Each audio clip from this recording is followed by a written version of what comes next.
Uno,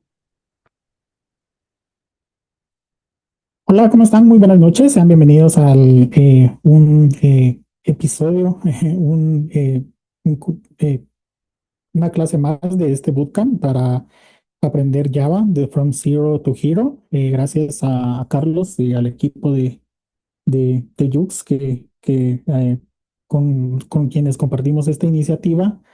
Eh, Sean libres desde ya de hacer preguntas, de plantear cualquier inquietud que tengan.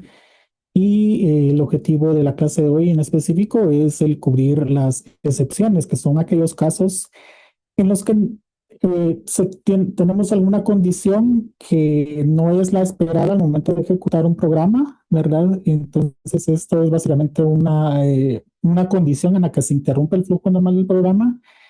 Y como para empezar, tenemos este ejemplo que es bastante sencillo, que es una función de throw que tenemos un if y este if es un if que se va a cumplir en todas las condiciones y va a arrojar esta excepción. Para arrojar excepciones en Java utilizamos la sentencia throw más declaramos aquí, inicializamos una nueva excepción con new. En este caso en específico es un illegal argument exception y mostramos el mensaje de que algo salió mal.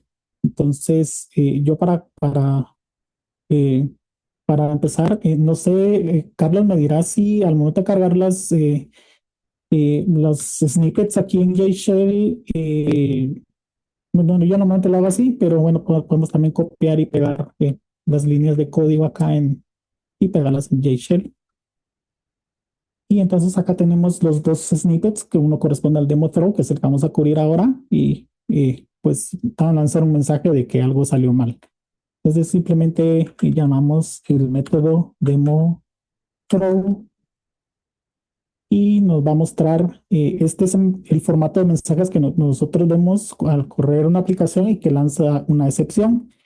Nos va a mostrar que el exception y el tipo de excepción y el mensaje que nosotros hemos declarado al momento de inicializar nuestra excepción. Y nos va a indicar en qué línea de nuestro snippet o nuestra sección de código, nuestra clase, en caso de que tengamos una aplicación de Java corriendo no necesariamente dentro de JShell, sino eh, dentro de nuestro IDE o una aplicación que está arriba y que corra en algún entorno. Entonces nos va a mostrar la línea en la que se disparó esta excepción, que es básicamente aquí en la línea 3 a través del throw new illegal argument exception. Entonces, como podrán darse cuenta, aparte de que se disparó la excepción, no tenemos todo lo que siga después de esta excepción no se ejecuta. Entonces, esta salida en consola que hemos declarado acá no se va a ejecutar. Entonces, eso es básicamente lo de DemoThrow, es como el ejemplo más sencillo en el que podemos declarar una excepción. Y no sé, bueno, acá podemos, si no sé si hay preguntas de momento, creo que no. Y pasamos entonces al siguiente caso. Eh, si tal vez alguien de la audiencia, y tomando en cuenta lo que estamos observando acá y lo que observamos en esta gráfica, no sé, para quienes tal vez tengan alguna noción en matemáticas, ¿verdad? De qué puede pasar en esta condición de cuando dividimos, hacemos esta división y qué puede ocasionar una excepción en este caso. Aquí no está explícita la excepción, pero esto evidentemente puede disparar una excepción. Entonces, tal vez a la audiencia qué consideran ustedes que puede ocurrir acá o qué está sucediendo aquí en este método.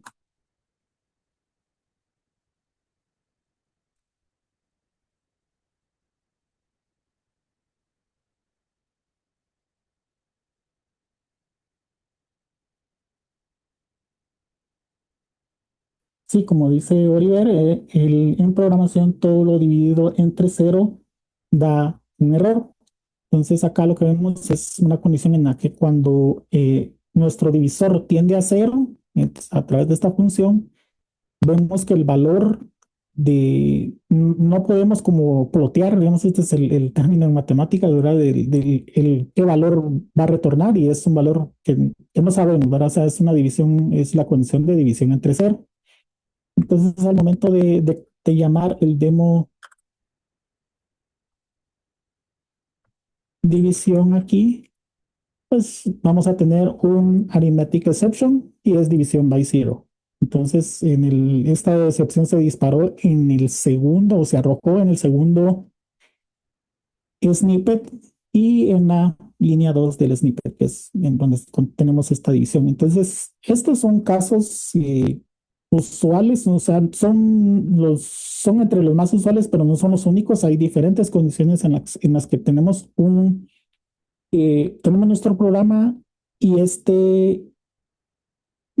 alguna condición que no está contemplada puede arrojar una excepción. Entonces, eso es eh, básicamente cómo funcionan las excepciones en Java. Tenemos la forma de arrojarlas a través del throw new y a través de ciertas condiciones, como en este caso la división entre cero. Otro caso puede ser, por ejemplo, y lo vamos a ver más adelante, en el que eh, si tenemos una cadena de texto y queremos obtener un substring o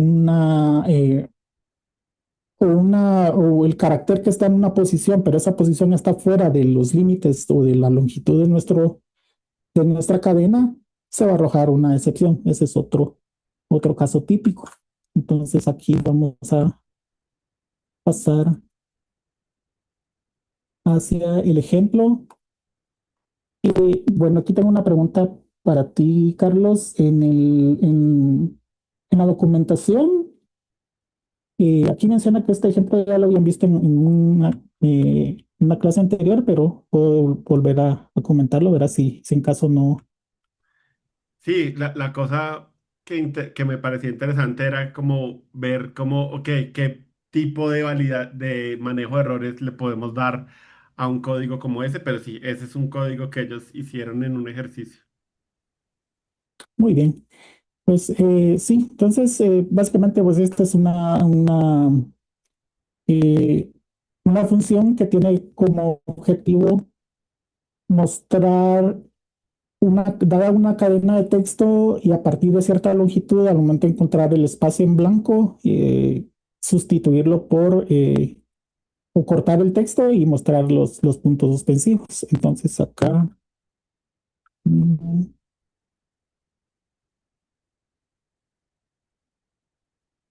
vamos a cargar nuestro snippet. Y acá tenemos la función elipsificar.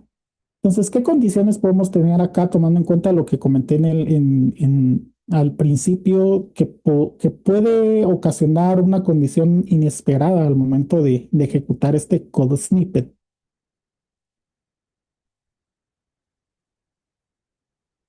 Digamos que esto es qué hacer cuando un parámetro no es válido. Por ejemplo, pensemos en las entradas que tenemos acá de texto y longitud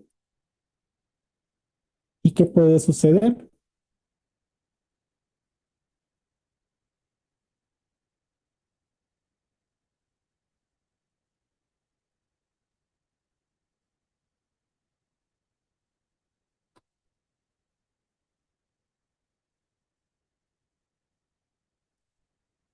Ujú, sí, eso es una opción. Podemos verificarlo a través de un if.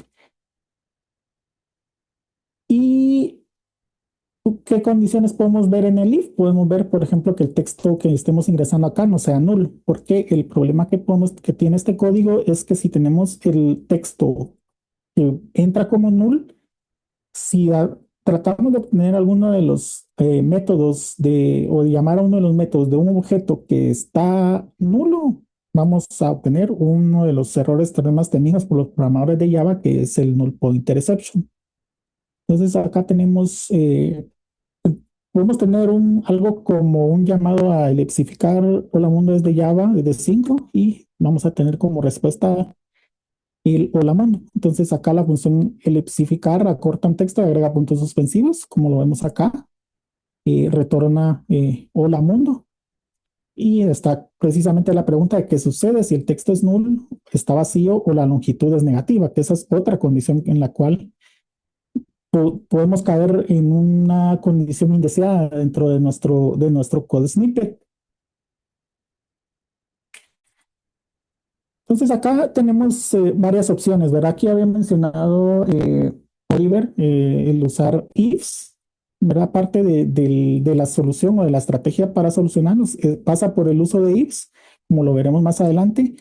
Y hay tres metas básicamente, ¿verdad? Que es el hacer los errores imposibles, es decir, buscar que proteger nuestras invariantes, el hecho de circunnavegar solamente cuando se tiene sentido, y esto implica no ocultar fallos graves, porque esto nos lleva a que la aplicación en un inicio puede que funcione bien, pero en algunas, bajo determinadas circunstancias, si nosotros accedemos a las bitácoras, que es en donde usualmente vemos la salida de consola de estas excepciones, y si no manejamos excepciones, no vamos a saber dónde está fallando nuestro código.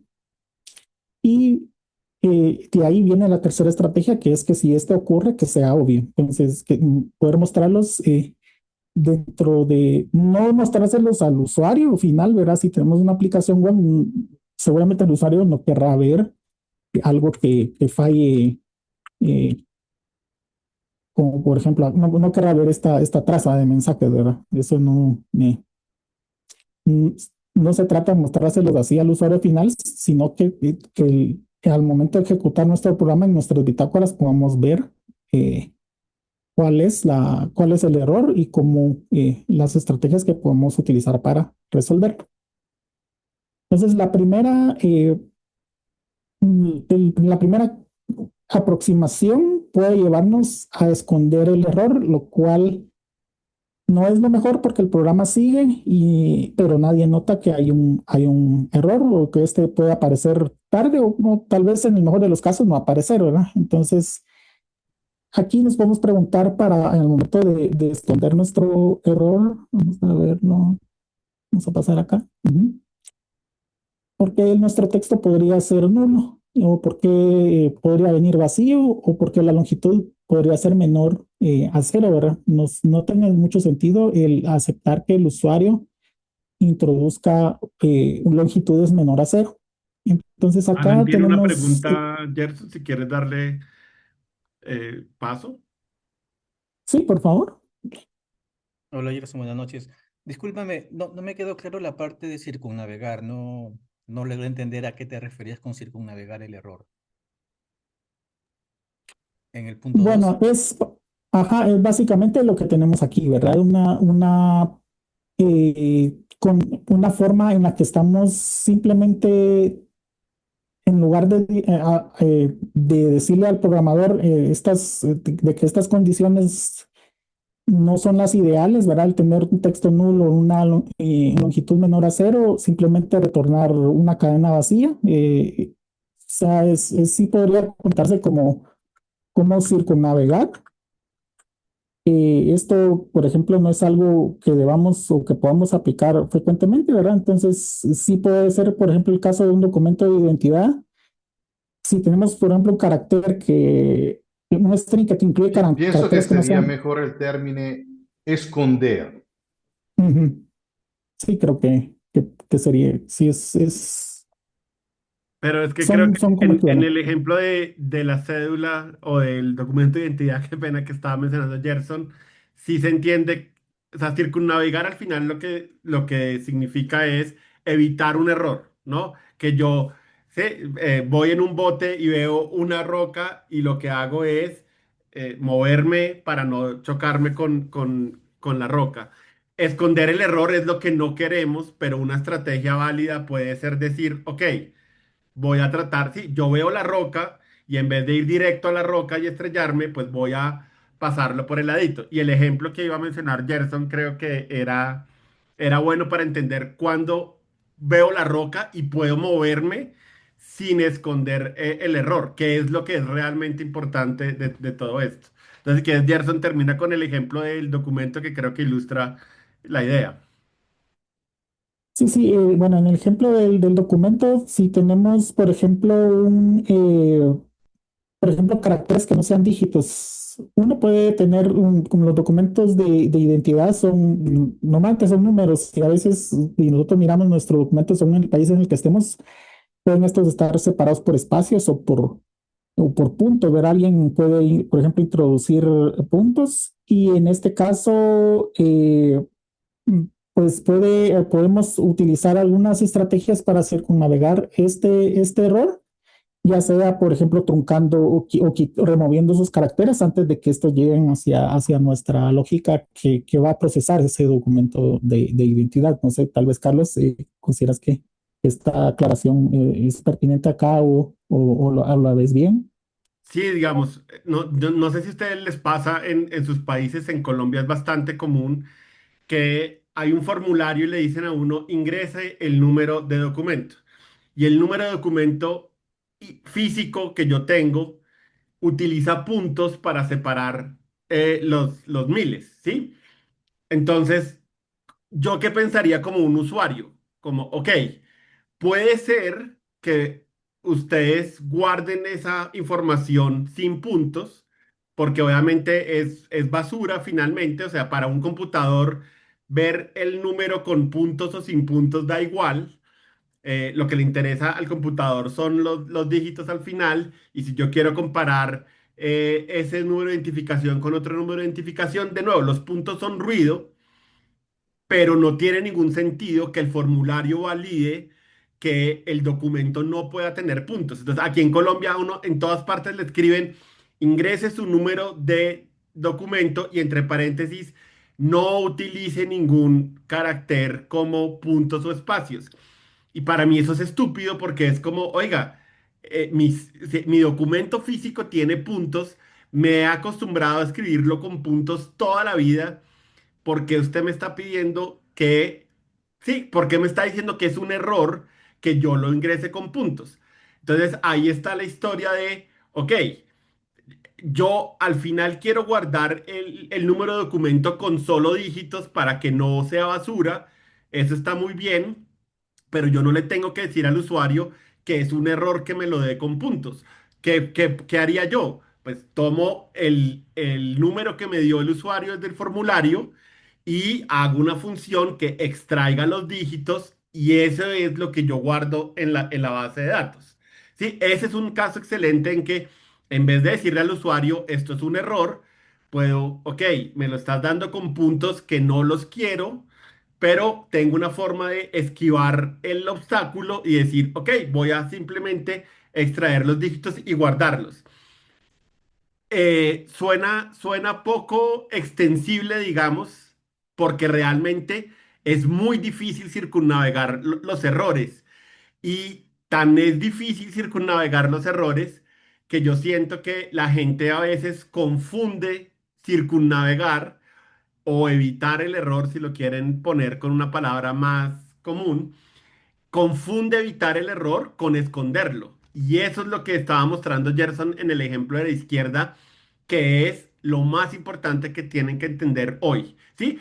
Puede sonar muy bonito decir, no, mi código va a tratar de evitar errores porque obviamente, eh, digamos que uno quiere tratar de que el software funcione y tenga la menor cantidad de problemas. Como les digo, si un usuario me escribe el número de documento con puntos, pues se ve, a mí me parece hartísimo que me tengan que decir como, no, es que tienes que ponerlo sin puntos y sin espacios. Eso no tiene sentido para mí.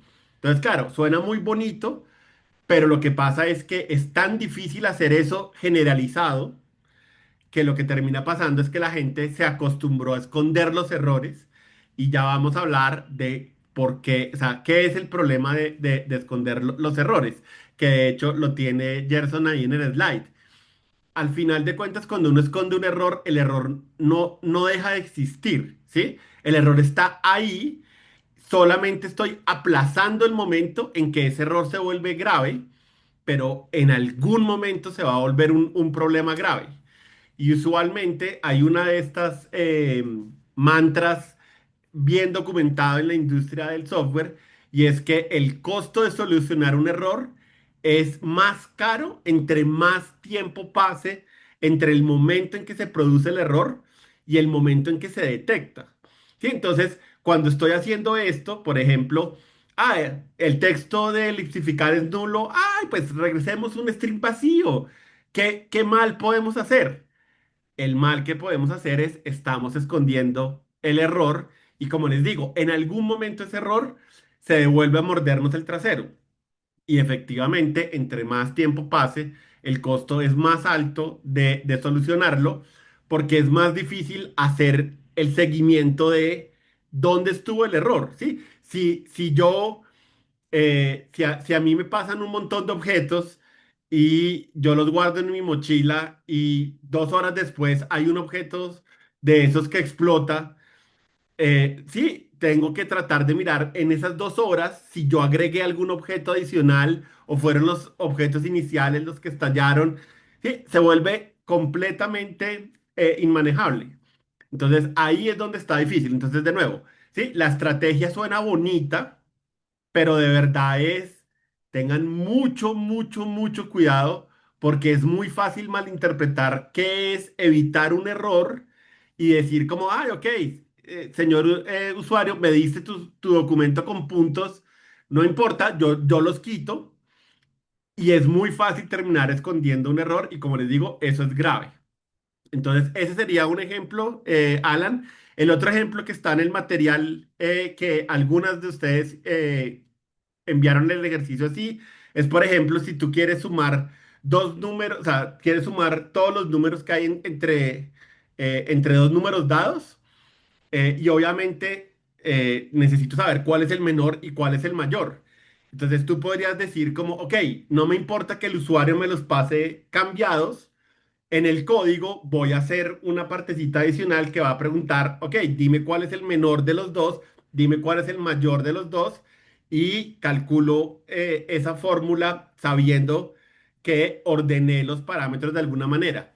Pero entonces ahí viene la parte de la derecha de Gerson que es súper importante. Entonces cada vez que yo diga, puede ser una buena idea que evitemos este error y tratemos de hacer algo diferente, pero de verdad, pregúntense, ok, si yo estoy tratando de llamar a una función que elipsifica un texto, le pone 3 puntos para que tenga una longitud, ¿qué significa que el texto sea nulo? O sea, ¿en qué caso esto es algo que se puede circunnavegar? ¿Y en qué caso de verdad es algo que, oiga, no, esto está escondiendo, o sea, esto es un error manifiesto y no lo puedo esconder, ¿sí? Si yo estoy tratando de lexificar un texto porque el texto está vacío, o sea, ¿en qué caso podría pasar que yo tenga un texto vacío y lo trate de lexificar? Seguramente hay un error ahí en alguna parte. ¿En qué caso yo digo, ok, para este diseño necesito un título de -10 caracteres? Pues de nuevo, no tiene sentido, ¿verdad? Entonces, esa es la parte en donde todo esto se vuelve. Suena muy bonito circunnavegar los errores y decir, no, tranquilos, yo trato de seguir adelante porque siento que puede haber una forma de seguir adelante. Suena muy bonito, pero en la práctica no es, no es práctico realmente, ¿sí? En la vida real es muy difícil encontrar o sea, como una buena manera de evitar el error y continuar. Hay dos casos puntuales que les puedo contar ahorita y no se me ocurren muchos más. Entonces, ese es un poco como toda la historia. Entonces, si quieres, Gerson, continúa con el ejemplo que me parece que está súper claro. Sí, bueno, entonces acá tenemos, en el primer caso, al no tener el if, pues, como simplemente disparaba una excepción de null pointer, que era digamos, una condición que es tal vez de las más indeseadas del momento de programar, cuando nos encontramos debugueando o depurando nuestra aplicación. Y acá lo que hacemos es simplemente agarramos esta condición que va a considerar esos casos en los que un texto es nulo o está vacío o el usuario introduce una longitud que es menor o igual a cero. Cuando las condiciones se cumplen, las ideales, el happy path, como decimos, va a mostrar el mensaje, va a electrificar bien. Pero ¿qué puede pasar si en lugar de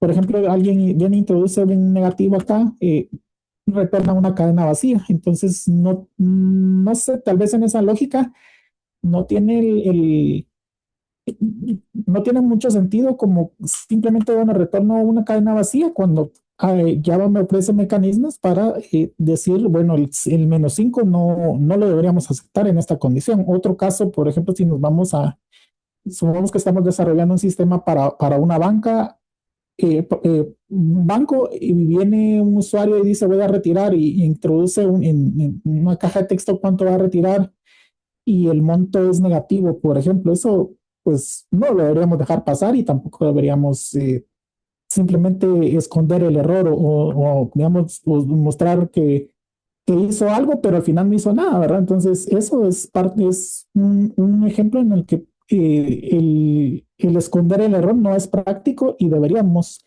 manejarlo apropiadamente al decirle, mira, estás introduciendo algo que nuestro método no lo permite, ¿verdad? Entonces, acá pueden ser estas dos condiciones en las que el usuario introduce ya sea un null o una longitud negativa o simplemente una cadena vacía que se representa así y retornar una cadena nula como respuesta. Entonces, el, el no tener una buena respuesta es equivalente a tener un error de código, pero o sea, es un error derivado de una mala práctica y lo cual nos va a ayudar al momento de adoptar una estrategia efectiva de manejo de excepciones. Discúlpame, Jason, la interrupción. Alan, nuevamente. En el punto anterior, antes de que pases al siguiente slide, dices, sin una buena respuesta es un código, es un error de código. ¿Cuál sería un ejemplo, a tu parecer, en el que se da un caso y hay una buena respuesta? No, no sé si se me entendió. Es, sí, o sea, aquí estamos viendo una condición en la que la respuesta, aquí no estamos considerando esta respuesta cadena vacía como aceptable. Y lo que tu pregunta va más bien, que a menos eso lo entiendo así, que con qué deberíamos mostrar en lugar de una cadena vacía, ¿es correcto? Am, Cuando tú dices sin una buena respuesta, sería un error de código. Yo me refería a esa respuesta. ¿Cuál sería una buena respuesta? Entiendo yo que la respuesta te refieres. Yo te doy mi respuesta, Alan, y de nuevo, la respuesta, o sea, son muy pocos los casos en que hay una buena respuesta. El ejemplo del documento de identidad es uno de esos casos en donde te digo, ok, si yo reviso y digo, ah, bueno, este documento viene con puntos, eso es eso es un error o no es un error, y seguramente uno puede decir como, nada, no es un error, no es terrible, yo se los puedo quitar. Pero ese es el punto, es que son muy pocos casos. Entonces, siempre que ustedes tengan una función y pregunten si un parámetro es nulo, casi que seguramente, Alan, el 99.9% de las veces, la respuesta siempre va a ser, eso es un error. ¿Sí? Porque, volvamos al mismo punto, si yo retorno un string vacío, en este caso, eso no es darle manejo al error, eso es esconderlo. Entonces, claro, yo solo puedo tratar de hacer algo como retornar un string vacío si tengo una respuesta de, ah, bueno, esto no es un error. Que un usuario ingrese su número de documento con puntos no es un error. Y en ese caso es como, bueno, ok, puedo tratar de hacer algo. Pero tienes razón, es muy específico los casos en donde yo puedo decir, ah, ok, esto viene de una manera rara, pero no es un error, sino que puedo seguir adelante de alguna manera. Ese es todo el punto de decir sin una buena respuesta, porque casi que no hay buenas respuestas, Alan. Sí, ese es un poco como el punto de la frase. Se me ocurre más o menos Y, un ejemplo parecido sería que en un formulario te pidan ingresar el número de hijos. Unos van a ingresar 5, 2, 1, y tal vez esperarían que la gente ponga cero, pero los que no tienen hijos quizás lo dejan en blanco. Entonces sería muy común que pongan Claro. en blanco, nada más. Excelente ejemplo, claro. Ese es uno de esos casos en ujú. que será que estallo y le digo al usuario como, oiga, ingrese cero. No, bueno, seguramente puedo entender como, claro. si voy a llenar número de hijos cero, pues lo dejo en blanco y eso se entiende fácilmente. Pero de nuevo, muy pocos casos son estos. Y ese va al punto, no sé si ustedes alguna vez han tratado de pedirle a la IA que haga código. A la IA le encanta hacer esto y es peligrosísimo, ¿sí? Entonces, volvamos a toda la discusión de no pueden dejar que la IA escriba por ustedes 100% porque la IA hace este tipo de cosas. Ahora, la IA hace este tipo de cosas porque la gente las hace y la IA aprende los patrones que encontraron, ¿sí? De donde aprendió a reconocer patrones. Pero como hay tan malas prácticas en la gente, pues la IA las repite y eso es lo que estábamos tratando de evitar, como, ok, des en cuenta que esto es muy mala idea, pero tu ejemplo de los niños, el número de niños me parece perfecto. Ese sería un caso en que yo puedo circunnavegar y decir, ah, que me lo haya pasado vacío seguramente significa que es cero y es fácil darse cuenta. No, pues no es un error realmente, es un poco como, como una situación particular frente a algo. Pero sí, excelente ejemplo. Diego, ibas a decir algo. Sí, buenas noches con todos. Bueno, respecto a este ejemplo, quería dar dos aportes. Uno, sobre todo respecto a lo que decimos en varias ocasiones en la clase anterior, es que este ejemplo, elicificar, es una función de una API, ¿no? Entonces, se lo complementamos, que no impide, ma lo complementamos con una documentación oportuna de la función, ya es una forma proactiva de evitar fraentendimiento. Claro que pues tenemos que decirlo. Y dos, respecto a la inteligencia artificial, sí, se le proporcionamos un prompt pobre, ¿en qué sentido? Le decimos, hazme el código de la función especificar, y le digo el resultado esperado, probablemente proporciona esto. Pero se le damos ya con conciencia, pensándolo, un prompt más rico y le decimos, y considera el manejo de error, no necesariamente tiene que pasar con el código autogenerado. Eso quería apuntar. Créeme, Diego, que es muy difícil a veces que a pesar de que le digas a la IA como, oye, no escribas código que esconda los errores, es muy difícil que a veces no lo haga. Y de nuevo, creo que lo que tratamos de hacer en esta sesión es que ustedes sean muy conscientes que eso, así es como todo el mundo lo hace, entre comillas, o así es como la gran mayoría de la gente lo hace, incluyendo la IA, pero no por eso está bien y que entiendan cuál es el costo de seguirle la corriente a todas estas personas.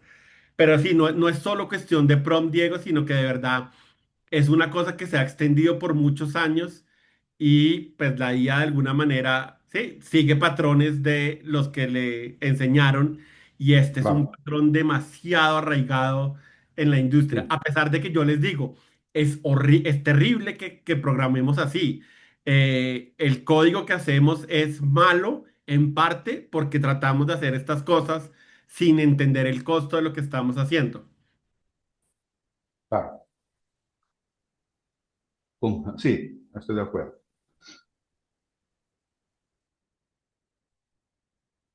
Y aquí también quisiera agregar que el término buena puede en algún momento ser subjetivo y también, volviendo al ejemplo del documento de identidad, eh, entre programadores podemos tomar diferentes aproximaciones, ya sea, por ejemplo, visualmente removiendo cualquier carácter que no sea puntos o bien eso manejándolo del lado de ya internamente, no necesariamente algo que el usuario vea como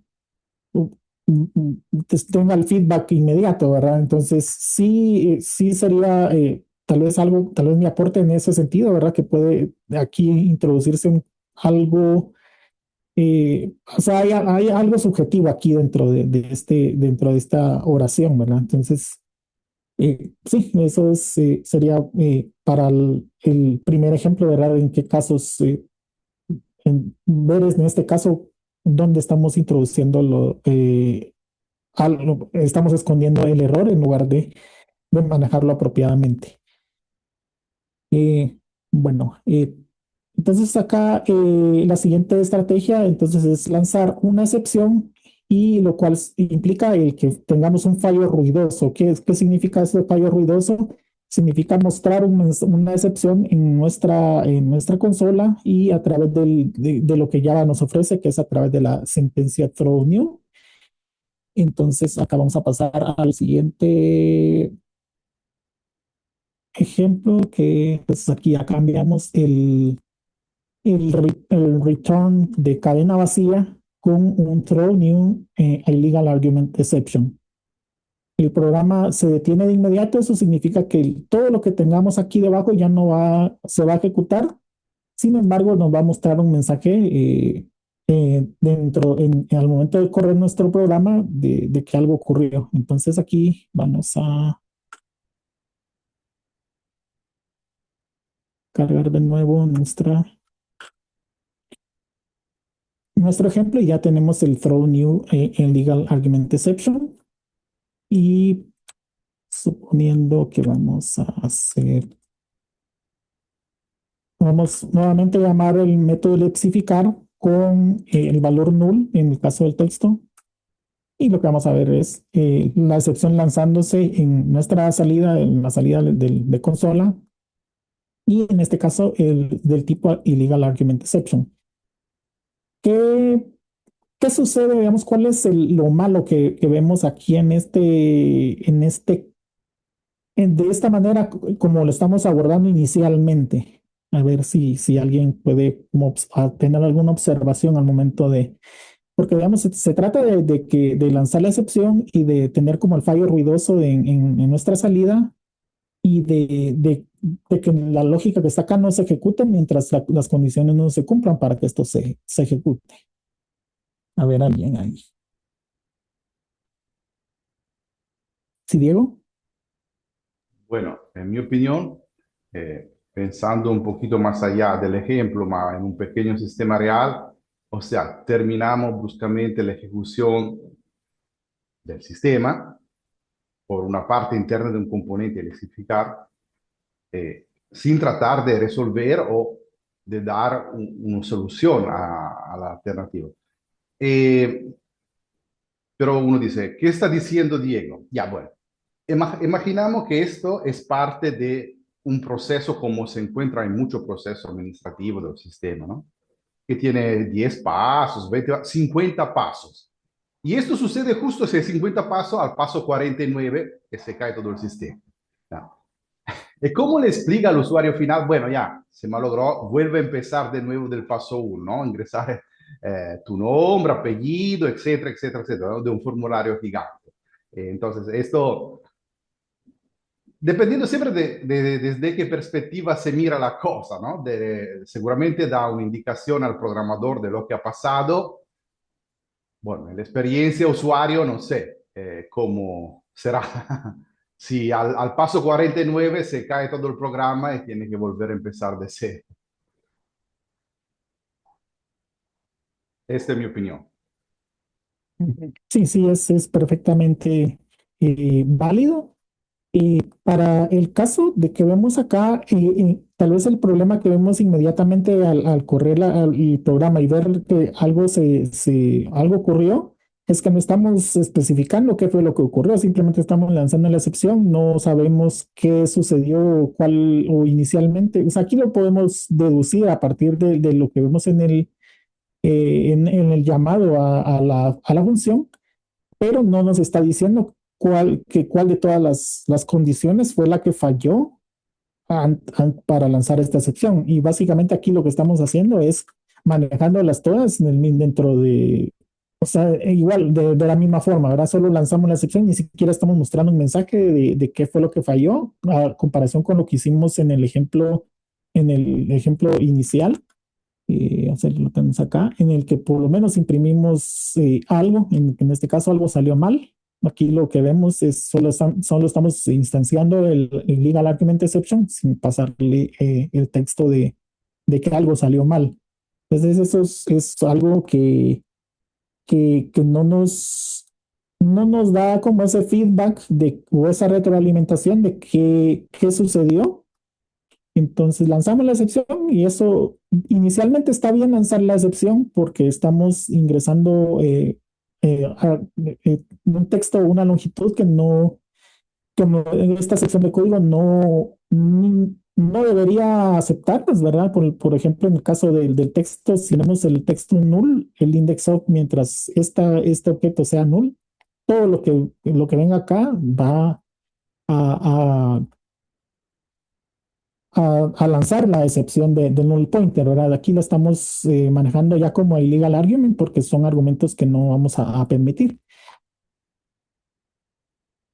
Y bueno, aquí este es el ejemplo del stack trace. Sí nos indica dónde falló, por lo menos aquí que está en el elipsificar, ya cuando entramos a debuguear o a depurar nuestro código y vemos que se lanzó en la línea 3 de nuestro code snippet que corresponde al throw new illegal argument exception. Esto de momento está bien, pero podemos Gerson, llevarlo más Alan allá tiene otra para, vez una pregunta si quieres darle paso.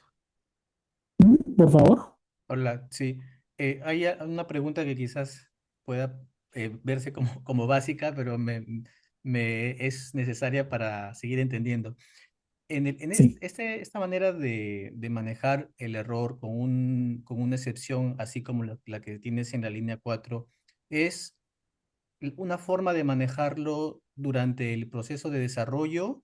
Es decir, para que cuando se hagan las pruebas pueda saltar un error así e identificar el error, las causas, o también en algún caso esto es permitido ya en producción. Sí, de hecho, que manejemos excepciones en nuestra aplicación siempre va a ser una buena práctica. De hecho, una de no sé tal vez a qué punto lo han cubierto durante el bootcamp, pero dentro del ciclo de desarrollo de software hay una manera de desarrollar que se llama test-driven development. Entonces, por ejemplo, podemos ser lo suficientemente proactivos en manejar las condiciones no ideales, no solamente el happy path o la ruta feliz, sino también todas las condiciones en las que nuestro programa puede fallar. Y entonces es acá donde el manejo de excepciones es fundamental, es clave para que al momento de desarrollar nuestro software utilizando la práctica del test-driven development o el desarrollo orientado a pruebas, podamos tener diferentes casos de prueba, tanto en los escenarios felices o los escenarios ideales, como de aquellos que no son los ideales, ¿verdad? Entonces, al momento de trabajar con pruebas unitarias, podemos manejar, eh, por ejemplo, podemos llamar a este método y sí deberíamos esperar, introduciendo un texto que es nulo, una longitud negativa, deberíamos esperar a que nuestro método falle y que lance esta excepción. Entonces, tenemos en nuestra suite de pruebas un método que nos va a decir, bueno, llame a elipsificar con un texto null o llame a elipsificar con una longitud negativa y debería esperar que esta función falle a través de un illegal argument exception. Y eso es dentro de nuestro ciclo de pruebas, es válido y es una de las mejores formas de trabajar, al menos en la experiencia que he tenido. Entonces, sí, deberíamos manejar estas condiciones, pero con la idea de que estas no se den, pero si se dan, manejarlas de forma apropiada. Mira, Alan, no solamente no es una pregunta obvia, sino que ese es, creo yo, el quid de toda la cuestión de lo que estamos tratando de hablar. Entonces, sí, hay como un miedo de la gente que creo que es hacia donde tú vas pero ¿y qué pasa si esto pasa en producción? Y yo tengo, así como dice Gerson, en mi experiencia, la respuesta es sí. Este debería ser el código que tú despliegues en producción, pero hay una parte que matiza toda esta cosa y es si la empresa hace un buen proceso de desarrollo de software, es claro que este error nunca lo va a ver un usuario final porque yo lo veo y digo, ah, este código está fallando de esta manera ruidosa, debería cambiar el código para que cuando el texto sea nulo, pues yo no llame a la función, sino que haga otra cosa, ¿sí? Y seguramente tiene que ver con eso, como, oiga, si yo saqué el string de alguna parte porque está nulo, tal vez lo busqué en un mal lugar, tal vez lo estoy recibiendo de algo que tiene latencia y me toca hacer una estrategia para tratar de obtener eso, o tal vez tenga sentido como que puedo tratar de sacar el texto real y si falla, tener una, como un, sí, como un valor por defecto, pero es claro que yo no debería llamar a elipsificar si no tengo un texto, ¿sí? Entonces, es bien intencionado decir, uy, ¿qué pasa si esto pasa en producción? Pero claro, la vaina es, si tenemos un buen proceso de software, esto nunca llega a producción, nos damos cuenta del error, nos damos cuenta que estamos sacando el texto de donde no es, nos damos cuenta que estamos haciendo una operación que hace que la longitud se termine convirtiendo en cero y no tiene sentido. Entonces, si lo hacemos bien, nunca debería llegar a producción. Pero, obviamente, el mundo ideal no pasa y alguna vez va a pasar que se nos pasó, no revisamos el caso y si quieres, Gerson, ve a donde tenías la buena estrategia, las tres recetas de los tres puntos de la buena estrategia, ahí caemos para mí, Alan, en el punto 3. Si en producción algo falla, ¿qué quiero yo? Que el usuario vea una pantalla en blanco o que un usuario vea un stack trace. Y volvamos al mismo punto. Ninguna de las dos es deseable, ¿sí? Ojalá no viera el error. Pero si ve el error, prefiero que vea un stack trace porque seguramente ese usuario le va a tomar un pantallazo, va a llamar a soporte y le va a decir, señores, estaba tratando de usar su aplicación y esto fue lo que sucedió cuando traté de hacer esto. Entonces, claro, un ingeniero va a ver el error y dice, uy, qué bruto, claro, eso dice illegal argument exception, ya sé dónde está el error, ya sé qué es lo que tengo que corregir. Ahora, pónganse en los zapatos de Carlos Obregón cuando estaba lidiando con una transacción que nunca se hizo porque hubo un fallo y alguien dijo, ay, no, para que el usuario no vea un stack trace, voy a tratar de ocultar la transacción, o sea, el error, y voy a tratar de hacerte cuenta como si nada hubiera pasado. Y entonces el pobre Carlos Obregón dijo, juepucha, ¿por qué está fallando esto? Y volvamos a la historia de el costo de corregir un error es mucho más caro entre más tiempo pase, entre que el error se vea y que suceda. Entonces, si en esa noche, en ese día fatídico en que a Carlos le dijeron, oiga, una persona trató de hacer la transacción y no funcionó, si en ese momento el usuario hubiera mandado un stack trace, me hubiera demorado 5 minutos en decir, ya sé cuál es el error, listo, lo voy a corregir. Pero no, como no había un stack trace y todo eran conjeturas, entonces, pues pucha, si a Carlos Obregón le tocó hacer magia de 8 de la mañana a como 1 de la tarde, en donde me demoré literalmente de 8 a 1 tratando de entender cómo reproduzco el error, qué es lo que hizo el usuario, sí, dónde estuvo el parámetro que no estaba bien.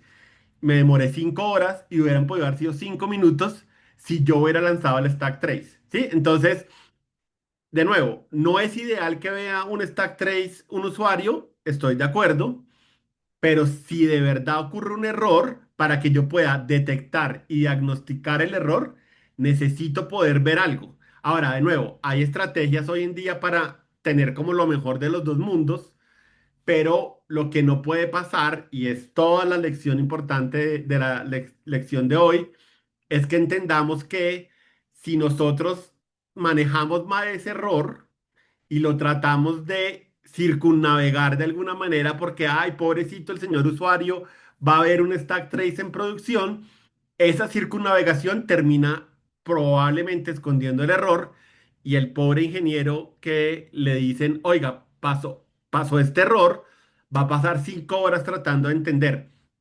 Y yo les digo 5 horas porque me fue bien. Conozco casos en que cuando teníamos la aplicación de transferir dinero, casos que nunca se resolvieron porque es como, fue madre, no podemos reproducir el error, no tengo ni idea qué fue lo que hizo el usuario, no tenemos ninguna pista, hay que decirle al usuario, qué pena, señor usuario, intente otra vez y ojalá que no vuelva a pasar. Pero esa es la cosa. Entonces, claro, suena bonito decir como, uy, pero en producción tal vez deberíamos deshabilitarlo, pero no, queremos que si en producción ocurre algo, detectar y diagnosticar sea rápido, no que el pobre ingeniero pase 5 horas tratando de entender qué pasó. Y lo que les digo, hubo muchos casos en que no se resolvieron nunca. Fue como, ni idea, ni idea qué fue lo que pasó. Marco y Oliver tienen preguntas. Bueno, Marco, Oliver y Diego tienen la mano alzada, Gerson, entonces dales paso para escuchar qué tienen que decir. Sí, adelante. Sí, Marco, primero. Dale, listo. Sí, muy buenas noches. Sí. Pues digamos que el tema de, pues de controlar pues, o sea, pues los flujos, por decirlo así, es bien importante, ¿no? Un tema de, pues un ambiente empresarial es vital, ¿sí? Ese es como el primer punto. Lo segundo que quiero, es como más una duda, y es pues con respecto a la palabra circunnavegar, ¿sí? Un sinónimo a esa palabra, ¿cuál sería? ¿Cómo evitar? No tengo. Sí, Sí, porque supongo que evitar es una buena palabra, un buen sinónimo. es que la he escuchado muchísimo, muchísimo, y me ha quedado como que ahí en la mente, pero no, pero bueno, y en la presentación dice que habla sobre eso, sí. Pues entonces de pronto pues el término, o sea, si uno no lo tiene claro, puede ser como un poco como confuso y uno se puede como imaginarse otra cosa, ¿no? Que no, sí, Para mí, circunnavegar evocaba la idea de hay un barco que se va a chocar con una roca y el barco hace, pero estoy de acuerdo que puede ser una cosa demasiado arcaica y podríamos buscar un mejor verbo. Gracias, Marco. vale, muchísimas gracias. Dale, Oliver, si quieres.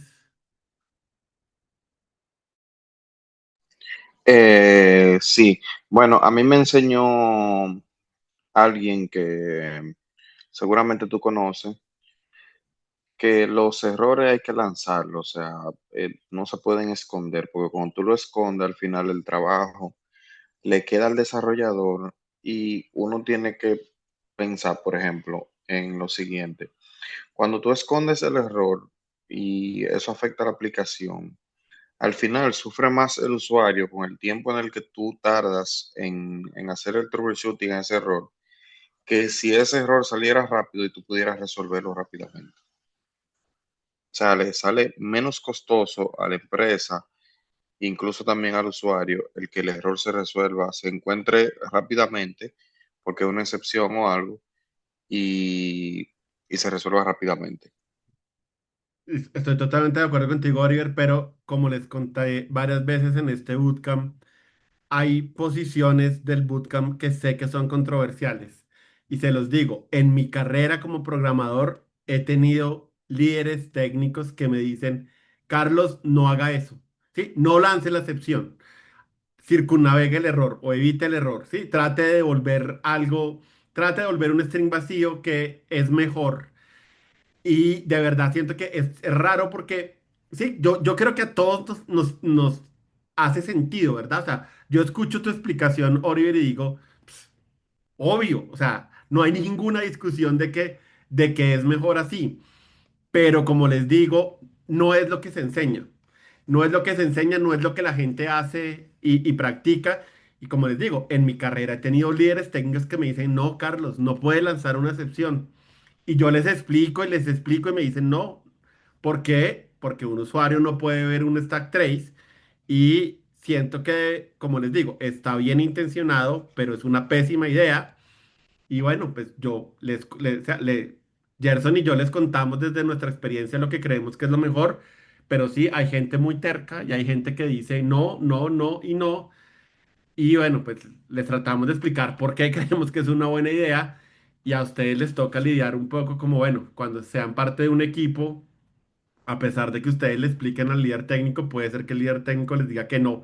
Y la otra parte también siento que es importante, ¿no? Como les digo, yo soy muy honesto en decir que es probable que ustedes usen IA en su vida laboral porque eso se está volviendo una imposición de alguna manera. Y necesito que ustedes sepan que cuando la IA les diga que retornen un string vacío, en el caso de lepsificar para esos tres casos, que ustedes tengan el criterio de decir, no, no, esto está mal, ¿sí? Entonces, va un poco por estas cosas. ¿Cuántos años de experiencia tengo en la industria? 18, Oliver. Pero como les digo, es muy raro. He visto el software en general. Les voy a confesar algo que no sé si Gerson opina igual que yo, pero yo creo que la mayoría del software que existe en el mundo está mal hecho. Está mal hecho en ese sentido, ¿sí? Que falla fácilmente y que falla de una manera que no le ayuda a nadie. Yo creo que el 95% del software está muy mal hecho. Y siento que es por cosas de estas, pero de verdad, como industria creo que no aprendemos porque es como, ok, hay evidencia empírica de que el software se hace mal porque la gente no va y mira qué es lo que estamos haciendo mal para empezar a decir, oiga, cambiémoslo. No tengo ni idea por qué por qué lo hacemos mal. Pero sí, entonces sí, llévense como un poco todo este criterio para que lo puedan aplicar, pero acuérdense que hay posiciones que son controversiales, que no deberían ser controversiales, pero son controversiales, y esta es una de las cosas en que es probable que les toque a ustedes defender la posición de, si ustedes quieren validar parámetros, hay que defenderla y decir, bueno, venga y le explico por qué creo que es una buena idea, pero es un tema bien, bien, bien complejo. No me acuerdo si Marco fue el primero que... Ah, sí, pues Zoom los pone de izquierda a derecha. Entonces, Marco, si quieres... Sí, no, así, ahí tengo pues, pues una inquietud pues, con respecto a eso, ¿no? La primera es, pues cuando comentaste que pues bueno, que pues el jefe dice, no, venga, no devuelve una exención, devuelve un string vacío. Pues el argumento era porque al usuario no se le puede devolver una exención, ¿es? El Sí, stat thread. sí. Pero bueno, pues cuando, o sea, pues cuando uno maneja pues APIs pues ese tipo pues de implementaciones, pues lo que usualmente se hace es crear como una estructura de respuesta, ¿no? Y esa estructura para cuando es una sesión pues se devuelve un código, se devuelve el mensaje y se devuelve el... Es que mira que, eh, otra vez, el punto es, yo llamo un API y el API falla escandalosamente. Entonces, de nuevo, el problema es por qué, en el caso de lipsificar, ¿por qué el texto está nulo? O sea, eso no tiene sentido, ¿sí? Entonces, el error no es que lipsificar es una función mala. El caso es, oiga, dese cuenta que usted tiene un error. Vaya y busque por qué el texto quedó nulo, porque el texto no debería ser nulo. O sea, si usted está tratando de sacar un texto de algún lado para elipsificarlo para que se vea mejor en su diseño, no tiene sentido que el texto sea nulo. Y lo que te digo, usualmente, Marco, cuando uno dice, oiga, esto me estalló en la cara, voy a ver por qué el texto está nulo, en alguna parte uno encuentra, ay, ¿sabe qué? Estoy sacando el texto de un archivo y el nombre del archivo está mal. Entonces, ¿cuál es la solución? Voy al código y pongo el nombre del archivo correcto y ya con eso no me estalla en la cara. Pero sí, la cosa está ahí.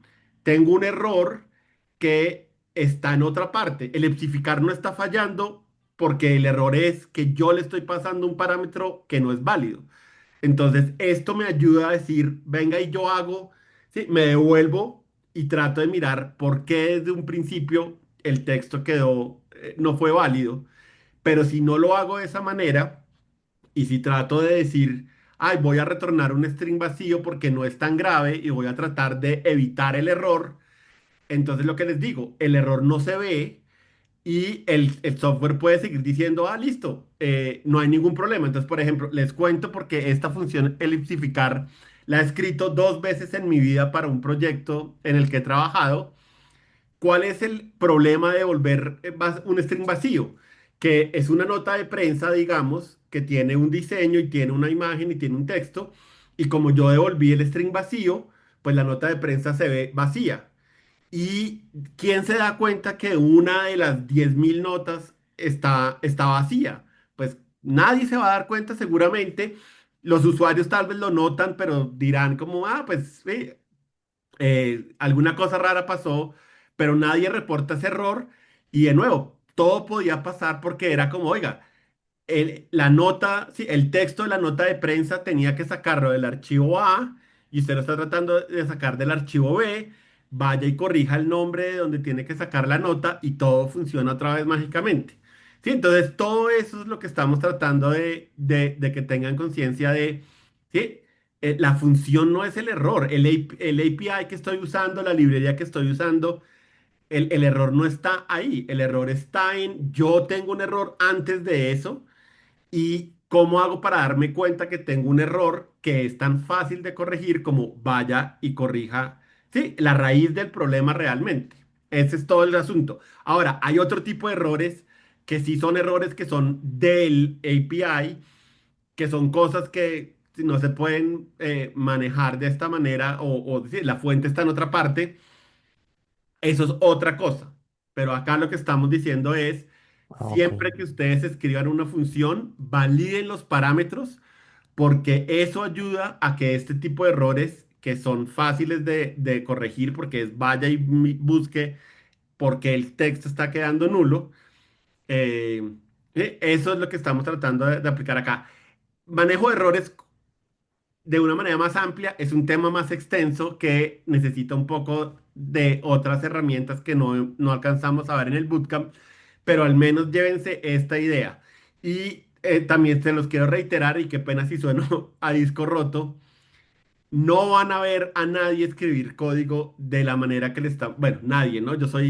Tiendo a ser exagerado para hacer el punto más claro, pero es muy raro que encuentren personas que quieran validar parámetros. Ahorita les cuento por qué. Hay un ejemplo que creo que Gerson les va a mostrar que demuestra por qué a la gente no le da pereza validar parámetros. Entonces nadie lo va a hacer y también es importante que ustedes se lleven en la cabeza la idea de no porque nadie lo haga significa que yo tampoco lo puedo hacer. Sí, es como si todo el mundo lo está haciendo perezoso, pues no sean perezosos ustedes y de hecho sean como un motor de cambio y demuestren a la gente como, oiga, esto se puede hacer y se puede hacer de una manera agradable y ese es un poco como el objetivo de la función, como, ok, des en cuenta que es importante, des en cuenta porque nadie lo hace y vengan y les mostramos una manera que es más agradable y que ayuda a que no sea tan aburrido de hacer. Ya, sí, por favor. Muy bien, había una pregunta de Diego, no sé si Diego ya... Ya respondieron a mi duda. ok, Gracias. muy bien. Bueno, aquí también está la importancia de por qué deberíamos manejar las excepciones a través del throw new o de las sentencias throw. Y era justamente una de las dudas anteriores, ¿verdad? De que el stack trace es útil para saber en dónde falló, que es lo que estamos viendo acá. Digamos, este es el formato que Java utiliza para las excepciones, cuando se lanza una excepción. Y esto puede ser tan simple como mostrarlo en 3 líneas o en una aplicación que está en producción, una aplicación empresarial.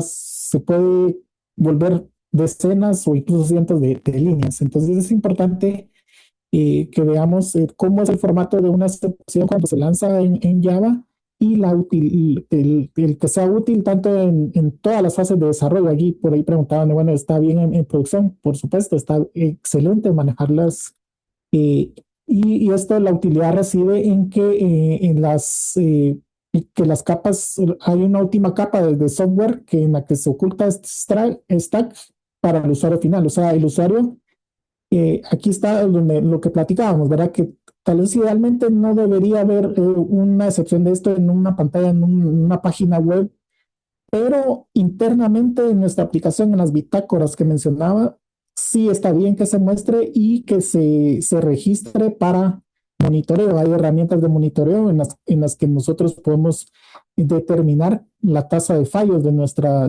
aplicación y para poder determinar en qué punto podemos corregirlas, ¿verdad? Incluso de manera proactiva. Sí, eso contesta tu pregunta, Alan, de al final esta es tal vez la mejor manera de tener lo mejor de los dos mundos.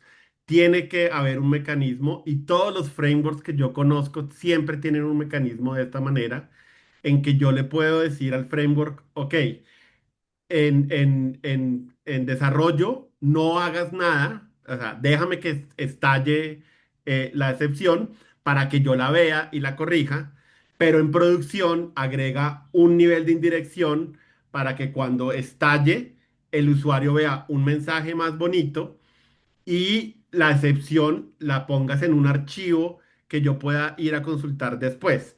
Entonces, ahí está la parte en donde tú decías, ok, se deshabilita de alguna manera en producción, pero se deshabilita de una manera inteligente, en donde yo tengo, sí, ese switch que me dice, ah, estoy en producción, voy a guardarla en un archivo y voy a transformarla en un mensaje bonito para el usuario y ahí tienes un poco lo mejor de los dos mundos.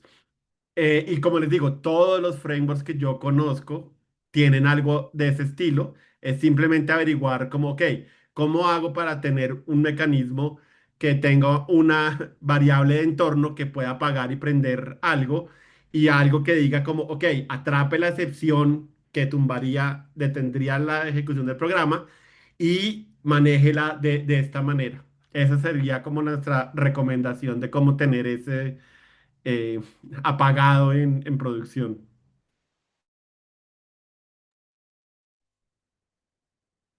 Muy bien, ahora pasamos a la sección en la que ya vamos a básicamente a manejar de mejor manera la función elipsificar y ya manejando de manera individual las condiciones que se pueden dar en las que no debería eh, llegar, por ejemplo, texto nulo, texto vacío o longitudes negativas hacia nuestra lógica, ¿verdad?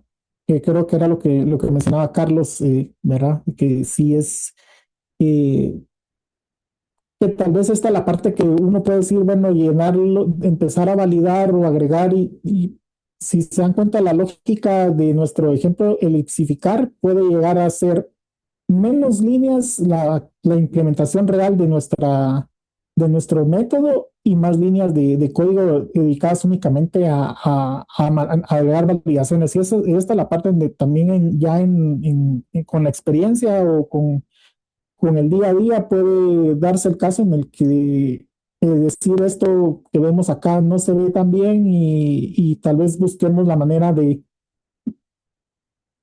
caer en la mala práctica de ocultar los errores, ¿verdad? Pero esto es como tal vez el siguiente paso al momento de que manejemos bien nuestras excepciones y por medio de mensajes diferenciados, ¿verdad? Entonces, acá no es la solución silenciarlo, ¿verdad? Sino que corregirlo y el código que pasó el valor incorrecto. Aquí lo que mencionaba Carlos, hay un punto eh, muy bueno porque él mencionaba el caso de que un archivo que, por ejemplo, tenía el nombre incorrecto y que por eso no se estaba pasando a este método de lexificar, llegaba el string texto nulo o una longitud negativa, que pueden ser, eh, que pueden llegar en nuestro flujo a caer en condiciones no ideales, ¿verdad? Entonces, ¿qué soluciones hay aquí para corregir? Bueno, validar en el caller. Caller es el responsable de llamar al método. Entonces, acá podemos validar en quien llame a elipsificar o podemos eventualmente manejar las validaciones de texto no nulo o texto que no debe ser vacío o la longitud debe ser mayor a cero antes de llamar a elipsificar. Esa es una estrategia. También podemos investigar por qué la variable, precisamente aquí se basa en nuestras tareas como desarrolladores al momento de depurar, investigar por qué es lo que llevó a que la variable llegara aquí a este método con un texto vacío, ¿verdad? Y Y también la importancia de tener una estrategia de pruebas y de aseguramiento de la calidad para encontrar estos errores de manera proactiva antes de que el usuario lo haga. Y como mensaje, que tener un stack trace ruidoso que nos ayude a como desarrolladores y a los compañeros de QA a encontrar la raíz del problema.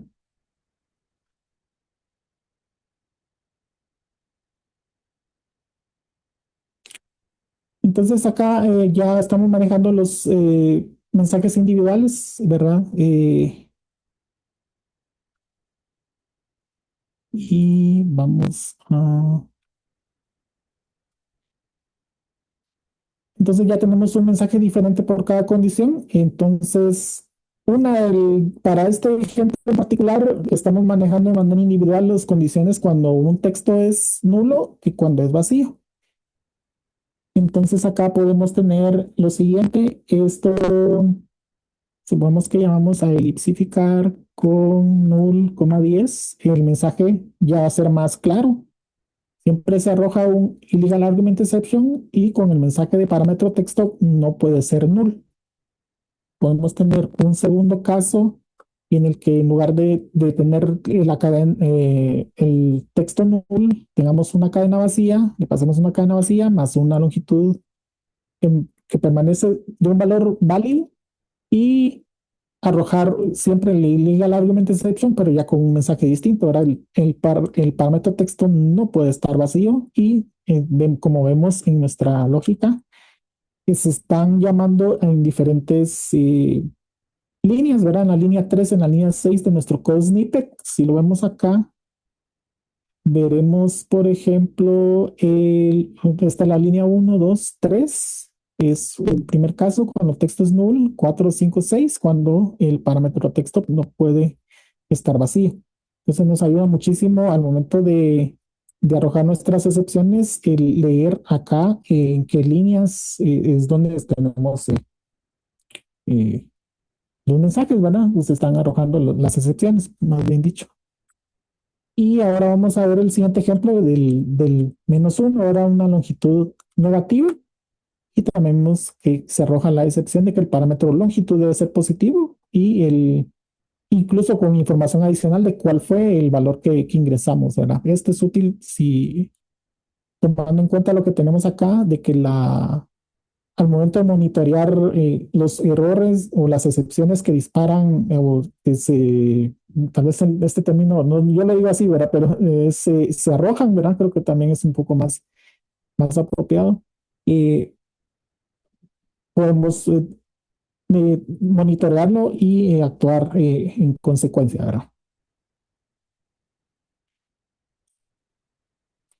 Entonces acá este es un paso, digamos, el que va más allá y está bien y es donde entonces entra la idea de tener dentro del diseño de software, una de las cosas que nosotros aprendemos es a, que, a separar las responsabilidades de nuestros métodos o de nuestras clases a manera de cumplir con un principio muy bueno que es el de separación de responsabilidades. Esto es que tu método se enfoque únicamente en hacer una cosa.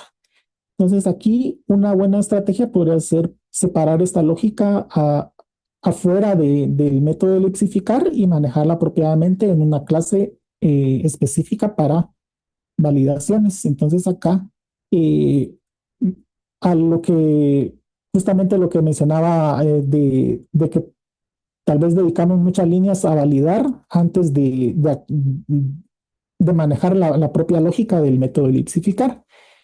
Entonces, acá una estrategia puede ser utilizar una clase helper o una clase auxiliar para sustituir esta sección de código por eh, pues ya una serie de validaciones que internamente arrojan estas excepciones y que permiten mantener esta misma funcionalidad, pero ya separando las responsabilidades. Es decir, no, en nuestro método de lexificar no va a ser responsable de validar cada una de las condiciones adentro de esto, sino afuera a través de una librería de validaciones y es lo que voy a justamente mostrar en mi siguiente ejemplo. Entonces, ¿qué tenemos acá? Tenemos una clase validaciones y tenemos los dos de los tres métodos. El primero es que no sea, el string no sea vacío y que la longitud de nuestro, la longitud del que se le va a pasar a elipsificar sea mayor a cero. Entonces aquí viene una pregunta, ¿por qué no tenemos en validaciones el null a partir de lo que vemos aquí?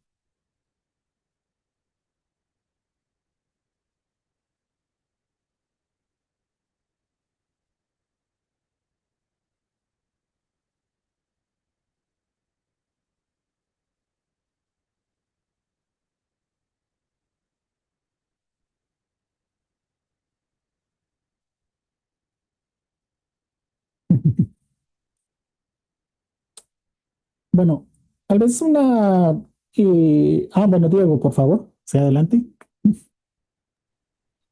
Pero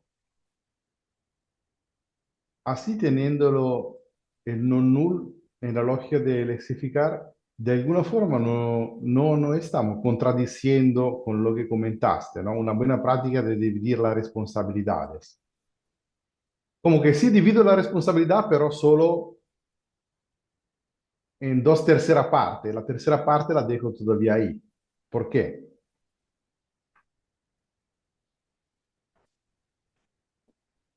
Y esa es una muy buena pregunta. Aquí, sí, podemos únicamente tener el lexificar y manejar inicialmente en efectos de eliminar, hacer nuestro código menos denso, validarlo, ya sea abstrayendo parte de la lógica por medio de llamados a una, ya sea nuestra utilidad de validaciones, que es una clase que tenemos acá y que estamos implementando una lógica que es específica a lo que buscamos solucionar a través del método de elipsificar, como a partir del objects.require not null, non null, que es esto, me corriges, Carlos, sí se cubrió en la sección de objetos o del manejar de null.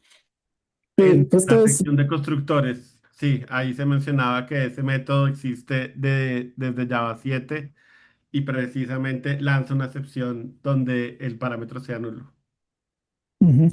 Entonces, esta es la razón por la que acá no implementamos en nuestra clase de validaciones la condición de que el texto sea nulo, porque ya tenemos algo dentro de Java, o sea, algo ya que ya está implementado dentro de Java, y que al momento de eventualmente agregarlo aquí en nuestra clase de validaciones estaríamos como reinventando la rueda. Entonces, podemos apoyar todo lo que implique reutilizar lo que ya existe, es también bienvenido. Entonces aquí optamos por utilizar en lugar de agregar un método de validaciones para la cadena null, pues utilizar el objects.require non null.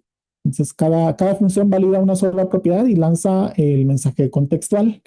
No, pero para ser preciso, los statements de la línea 19, igualmente con un método liviano en la clase de validación, podíamos invocar los mismos statements por nuestro lado. Es una elección. O sea, es lo que decimos siempre en el bootcamp. A veces hay que encontrar un balance entre las decisiones. No es que reinventamos nada, se lo llamamos en la clase de validaciones. Ujú. Entonces, el balance es Pero adoptamos y completamente, reinventamos, termino la ¿no, idea, Diego? adoptamos completamente la segregación de responsabilidad o tratamos de rehusar, ¿no? ¿Cuál es el balance? Lo No, pero importante es mira claro y que coherente. Pero no, me parece que tú mismo respondiste. Si ya existe un método que hace lo que nosotros necesitamos, que es evitar el IFEOS para No, validar. no, no, no, no. Io puedo escribir en la clase static void Claro, pero testo no null, recibo lo string e ugualmente scrivo objects require non null e lo tiro de allá. Y claro, pero aplico el 100% de segregación de responsabilidad. No pongo no, ningún if. Es que la segregación de responsabilidad es que tengas tres validaciones en vez de tener una sola.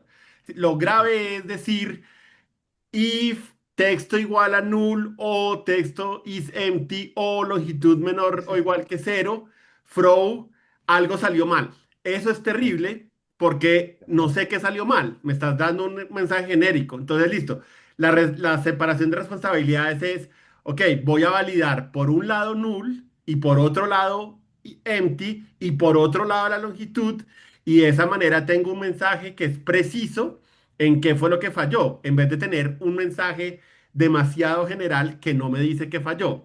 Ahí está la separación de responsabilidades de la que estaba hablando Gerson. Y claramente yo podría agregar un método que también valide que no sea nulo, pero ya existe y si ya existe, ¿para qué lo voy a reutilizar? Ahora, podría decir como me gusta que haya cierta eh, como homologación en todos los llamados y que todos sean validaciones, punto.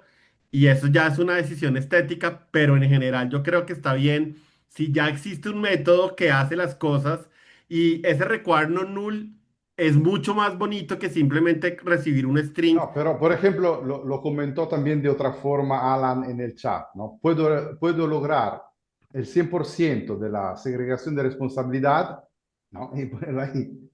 Es Ese tema, siempre, se vamos con el lema que empezamos de la clase cero, es siempre un balance de te lo acepto, ¿no? Pero si no, no hay, yo lo veo así. sí, sí, obviamente es qué gano y qué pierdo y escoger lo que para ustedes tenga más sentido.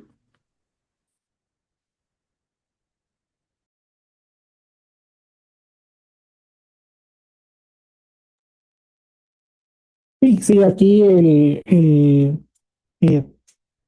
no, idealmente cuando busquemos reutilizar o podemos utilizar nuestra propia librería de validaciones, que es lo que tenemos acá.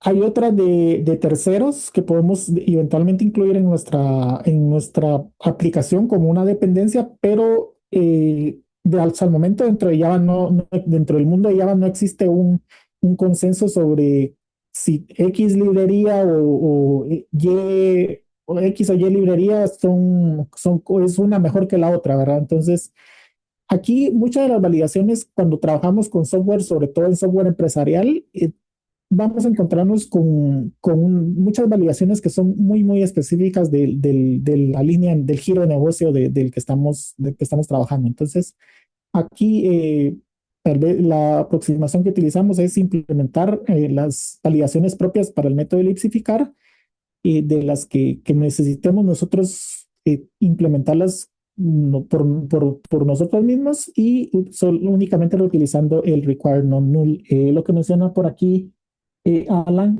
sí es razonable, ¿verdad? Puede ser una decisión eh, prácticamente podemos tener algunas diferencias en cuanto a decisiones de diseño, de en qué momento aplicar las validaciones, ya sea dentro de una sola o de manera conjunta, ¿verdad?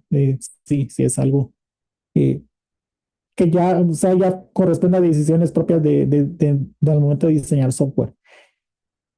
Entonces, aquí, ¿cuáles son en síntesis, las buenas prácticas? Bueno, no esconder eh, los errores, ¿verdad? No retornar así como que algo.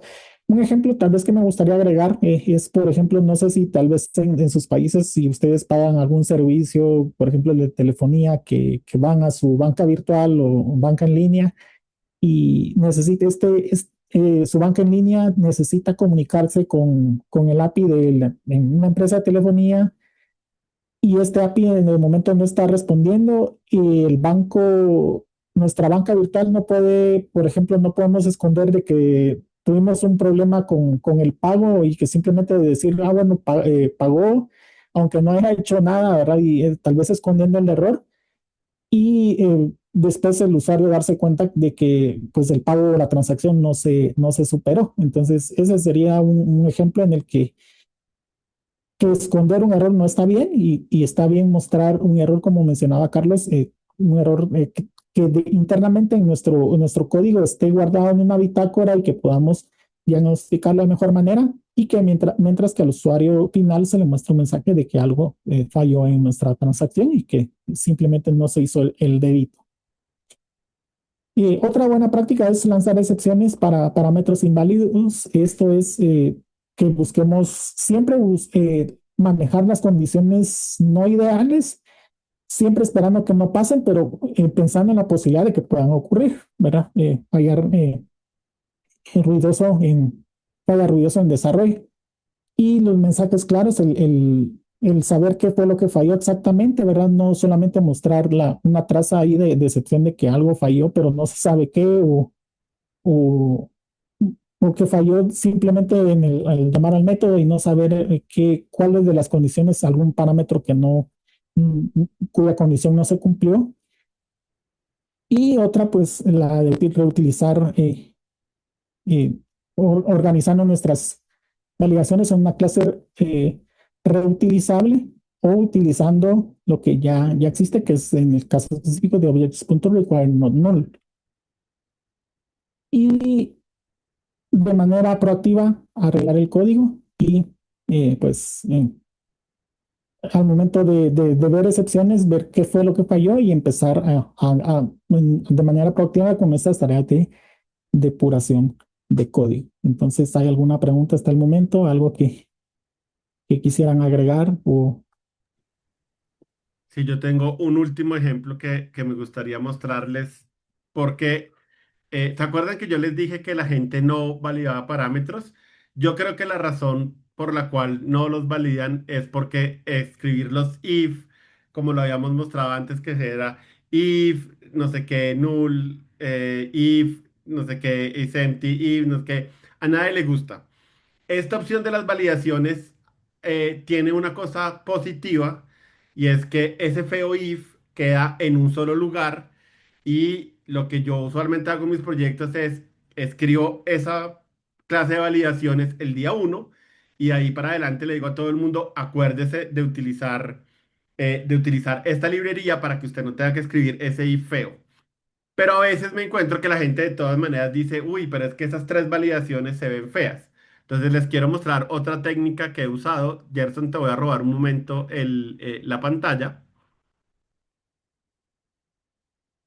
Entonces, es una cosa que yo no creo que me la haya inventado yo, pero yo lo llamo validaciones apiladas, ¿sí? Entonces, el ejemplo que les quiero contar es, imagínense que yo tengo un archivo de texto y en alguna parte de ese archivo de texto tengo el valor de un color en valores RBG. ¿M?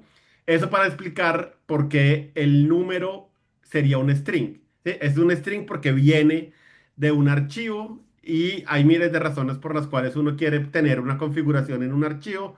Ese es tema para otro momento. Entonces, lo que quiero hacer es, ok, quiero tener en alguna parte de mi código una validación para que ese valor que yo saqué de un archivo se valide que es válido, ¿sí? Y recordemos, en un código RBG son números que tienen que estar entre 0 y 255 y como efectivamente vienen de un archivo, pues inician siendo un string, ¿sí? Entonces, habíamos visto, hay que validar que no es null y hay que validar que no sea vacío. Entonces, lo primero que yo haría sería un método de este estilo, en donde efectivamente, eh, pues hago la validación de, ok, deme el string, ¿sí? La apilación viene porque como el método que estoy escribiendo, de alguna manera tiene que haber validado antes todas las precondiciones que son importantes para ese valor. Entonces, para probar que es vacío, pues primero tengo que validar que sea nulo.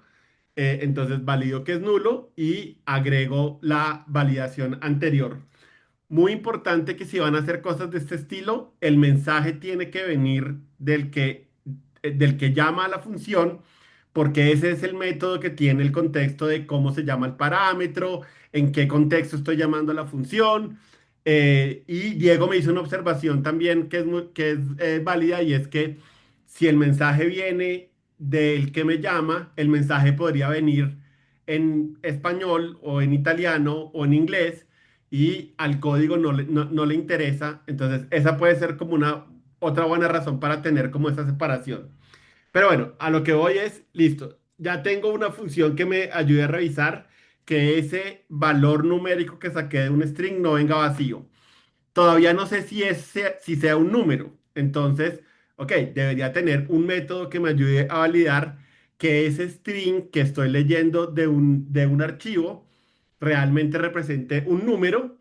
Y entonces, de nuevo, ¿sí? Ese método que valida que ese string represente un número, antes llama a requiere no ser vacío y ese requiere no ser vacío antes llama a null.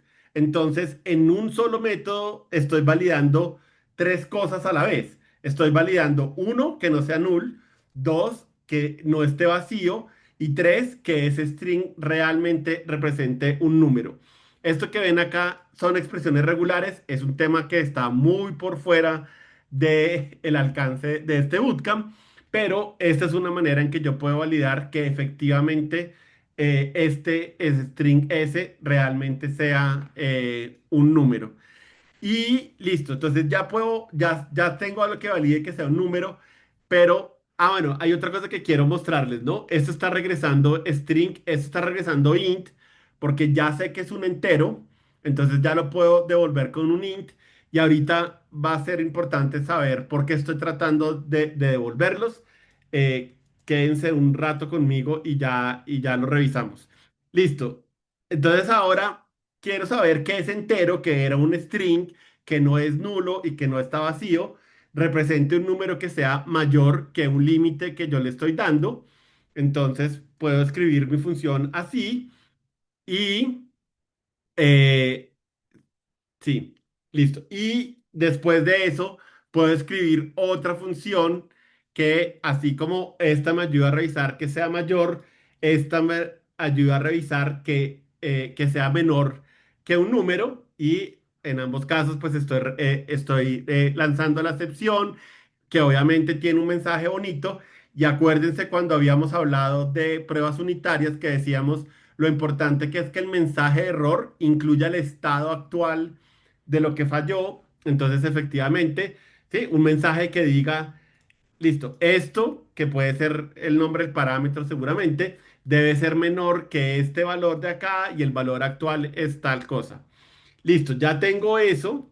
Entonces, ahora puedo escribir algo que revise que un número esté dentro de un rango. Entonces, pues, ¿qué hace esa función? Primero valida con mayor que y después valida con menor que. Y de nuevo, sí, estamos haciendo todo esto como apilado de alguna manera. Y en algún momento, pues, tengo efectivamente una función que me ayude a validar. Sí, entonces ya tiene un nombre más específico. Esto valida que el valor sea válido para un color y llama a esa función estar en rango con 0 a 255. Y de nuevo, 100. Cada función es una sola validación, pero esa validación va haciendo una escalerita de validaciones para que todo quede validado. Y por último, llamamos a la que inicialmente tenemos, que es que recibe un string que es un número, y con ese string valido que sea un número. Como esto retorna un entero, entonces se lo puedo basar a este método que revisa esto y bueno, y ahí tengo toda mi escalinata como tal. Esto seguramente me quedó mal escrito, seguramente, o no me quedó mal escrito, que es lo que me está diciendo esto. Diego, ya te voy a dar palabra, no te estoy ignorando, sino que quiero terminar esto antes de esto. Esto no es aplicable para el argumento. Seguramente, Tin, no, pero aquí sí está bien, no, esto no está validando esto, claro, ya, ahora sí. Sí, entonces, nada, la responsabilidad de saber que es menor de entre 0 y 255 es de la función que recibe un entero.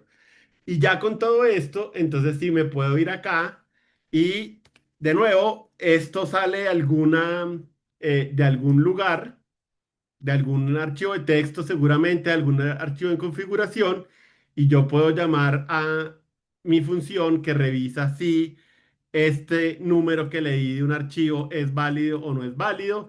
Y acá puedo decir el valor del color rojo, por ejemplo. ¿Sí? Y yo ya sé que este valor, por eso era que era importante retornar el valor que estoy validando para poderlo manejar ¿qué? En una asignación de esta manera y en una línea de código que tengo para validar, realmente estoy validando todas esas cosas y ahí ya pueden tener una función que tenga una sola validación que valide un montón de cosas, ¿sí? Entonces, si les molesta las tres líneas de validaciones y que todas se vean parecidas, pueden usar este truco y este truco les salva la vida. Y pongamos uno, sí, entonces si efectivamente le paso un valor que está fuera del rango, pues me está regañando y me dice el valor del color rojo debe ser mayor que cero. Si yo le mando un string vacío, entonces me dice el valor del color rojo no puede estar vacío. Y sí, tengo esas apilaciones que hacen que yo valide muchas cosas, pero pareciera que solo estoy validando una. Ese sería mi pequeño aporte. Esta es la cosa que utilizo hoy en día en mis proyectos y como les digo, usualmente toma un día, pues un día no, no sé, toma 2 horas sentarse y decir, ok, ¿qué cosas tengo que validar? Y bueno, y en el futuro si encuentran otra cosa que validar, pues van agregando y esto ayuda a que la gente no le dé pereza validar parámetros. Porque si se lo dejamos a la mano de que escriban if o utilicen una librería y tengan que escribir tres cosas, la gente le da mucha pereza lastimosamente. No sé, Diego, ¿qué querías decir? Ah, sí, que también en mi experiencia vi esta técnica de programación con la clase validaciones. Y bueno, mi aporte es que eh, muchas veces hay dos caminos. O en la aplicación se usan librería, decimos así, estándar o conocida para validar, ¿no? Entonces se encuentra muchas veces valida que no sea vacío, valida que sea un número, etcétera, etcétera. Validaciones muy atómica porque eh, el cliente de la librería a priori no sabe si será un aplicativo de gestión de contenido, CMS, un aplicativo para banco, un aplicativo para contabilidad. O típicamente lo que tú estás haciendo, te construye tu clase para tu aplicativo que, bueno, cuando se habla de lexificar, quizás estamos tratando algún dominio de problema de gestión de contenido. Ah, entonces ahí tiene sentido y bonito escribir valida texto por el lexificar, ¿no? Para darle más peso a la validación, no tanto validazione microatomica o granulare. Però bueno, sono sempre la metáfora de balancear y en el diseño de pensar o cómo diseñar una aplicación. Pero mi experiencia, Diego, es este nivel de revisar cosas granulares es es la mejor manera de que cuando falle algo, sepa exactamente qué pasa. Porque, de nuevo, ¿qué es lo que sucede usualmente?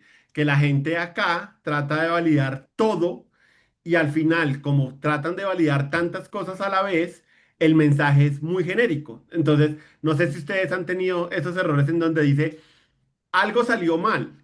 Y es como, pero necesito saber qué es Claro, algo. ¿qué cosa salió mal? Claro, Claro, porque si no sí, si no, ¿cómo lo voy a corregir? Entonces, volverlo así de granular hace que yo vea el error y diga, claro, ya sé qué está pasando mal y dónde puede estar el error. Entonces, mi preferencia es esta. Oliver estaba preguntando que si la recomendación era tener una clase para validar errores. Sí. Ahora, Gerson ya lo había comentado, en la industria existen varias. Google hizo una muy famosa hace unos años que si no estoy mal se llama Validations realmente. Creo que al principio era parte de Guava y después la sacaron y bueno, y por mucho tiempo se volvió como el estándar. Pero ¿cuál es el problema de esa validación, Oliver?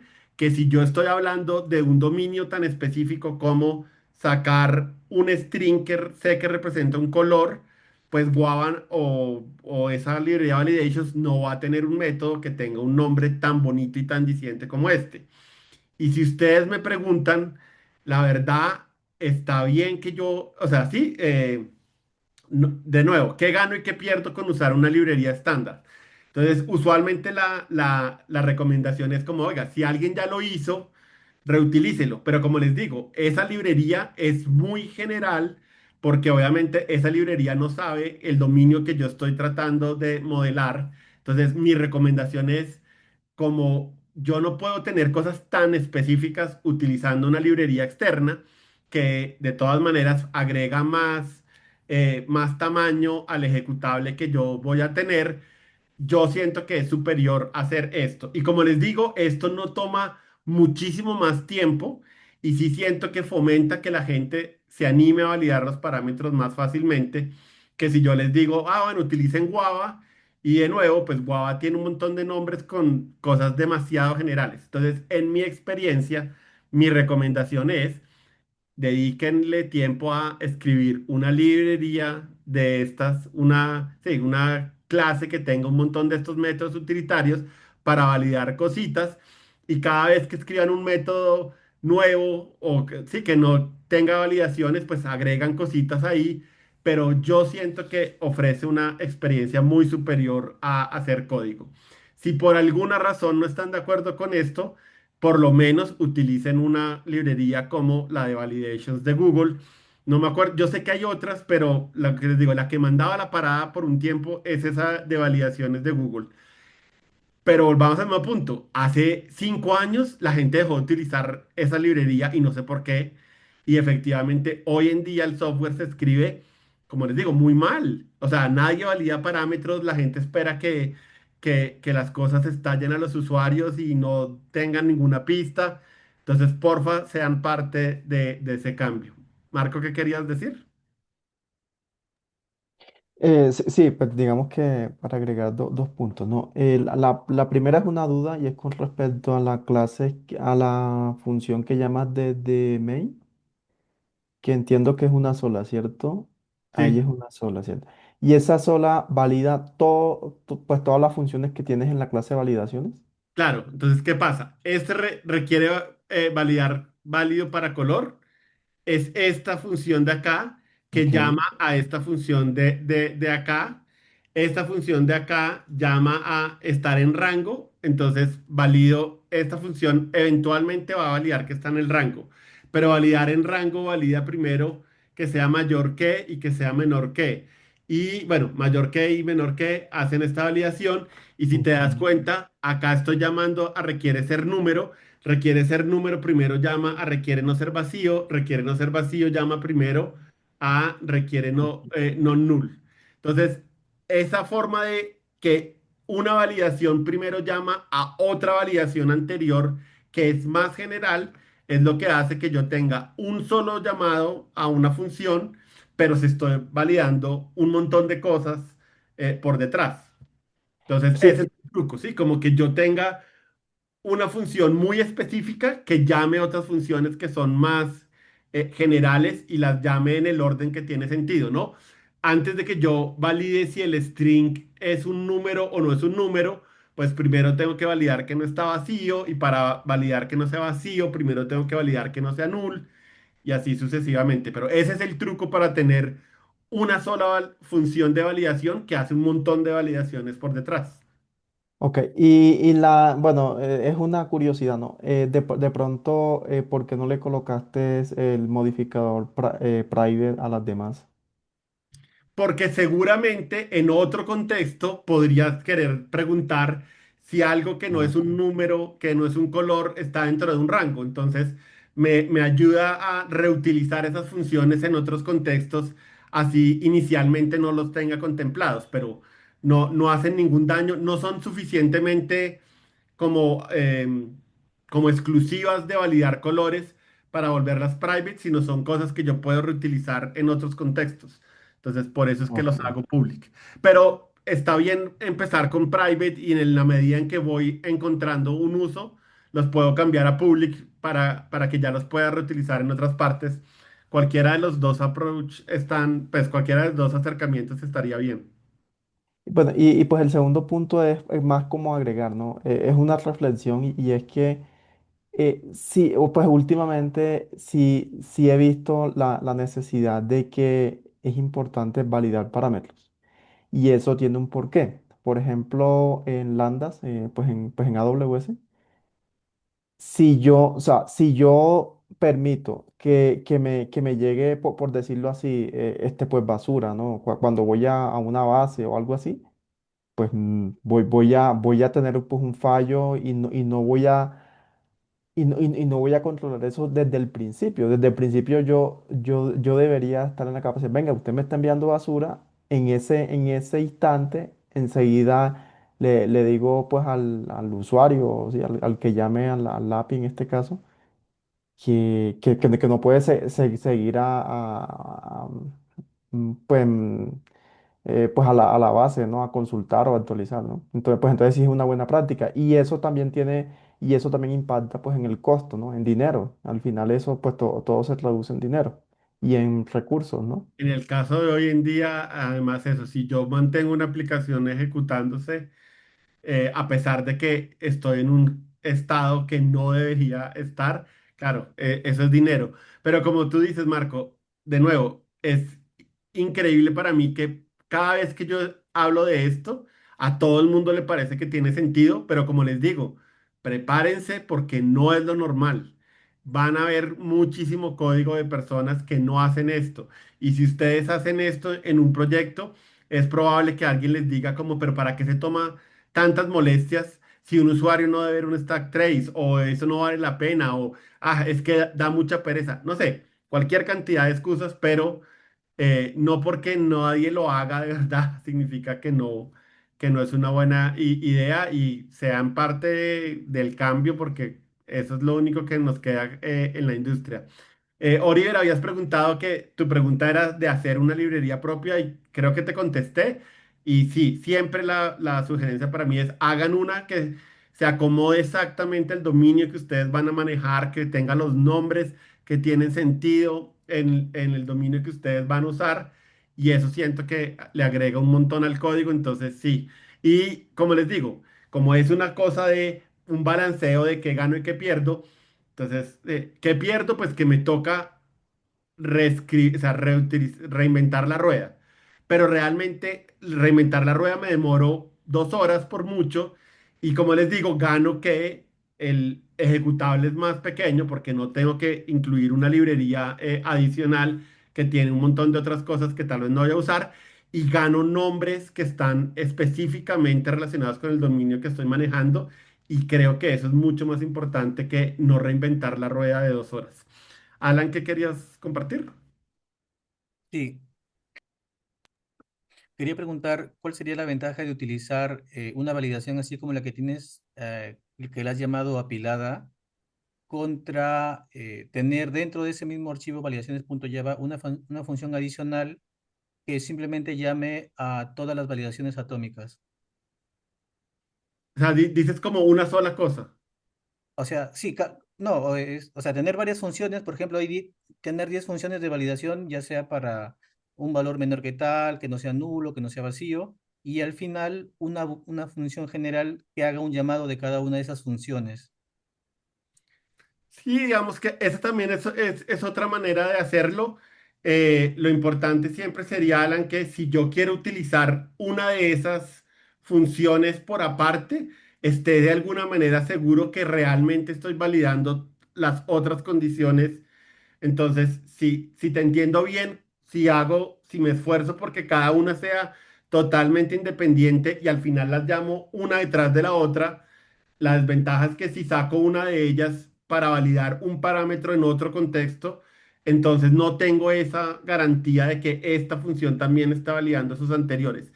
La apilación está hecha es para eso, para que en el momento en que yo escojo una validación, esté seguro que esa validación por detrás también está validando las otras cosas importantes y no que yo tenga que mantener en la cabeza, tengo que mantener este orden para que se puedan validar todas correctamente. Esa sería como la ventaja para mí. No sé si te Mm, contesté. sí, sí, sí, me quedó claro, gracias. claro, con gusto. Entonces Oliver estaba diciendo, y eso pasa, Oliver, de verdad, está documentado. Uno dice, ok, tengo mi proyecto y mi ejecutable pesa 50 megas, le voy a agregar esta pequeña librería que seguramente no es mucho, y de repente el ejecutable pesa 2 gigas y es como, hijo de pucha, estoy jalando lo que necesito más un montón de cosas que tal vez no necesito. Entonces sí, usualmente es como un trade-off de... Sí, ahora, no significa que no esté bien reutilizar librerías, ¿sí? Hay un montón de cosas que efectivamente alguien ya hizo de mejor manera que uno y los 2 gigas adicionales se justifican porque estoy haciendo uso de la mayoría del código, pero para validaciones, en mi experiencia es, no hay ninguna librería que haga lo que yo quiero realmente y que no pese un montón de espacio. Diego, ¿qué vas a decir? Sí, o sea, lo que se estaba diciendo es que en los proyectos reales de la industria, mm, más allá de enfocarse en el tema que pesa o no pesa, por ejemplo, hay tareas bastante comunes como leer el contenido de un archivo XML o leer el contenido de un archivo JSON o escribirlo, ¿no? Son tareas comunísimas en un proyecto del dominio de un CMS, de un aplicativo de un banco, de contabilidad, ¿no? Pero ahí cobra siempre más importancia la metáfora del balanceo usada con sabiduría. Entonces ahí uno dice, si se pone de la perspectiva de la validación, digo, bueno, yo me hago mi librería para leer, escribir un archivo XML.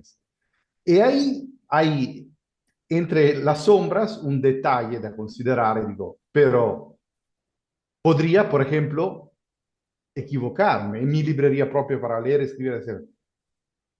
Tener que manejar errores, ¿no? Pero mi negocio es hacer un aplicativo para una gestión de contenido, CMS o de banco, no es mi negocio de verdad escribir una librería para leer o escribir archivo XML o JSON o sea lo que sea, ¿no?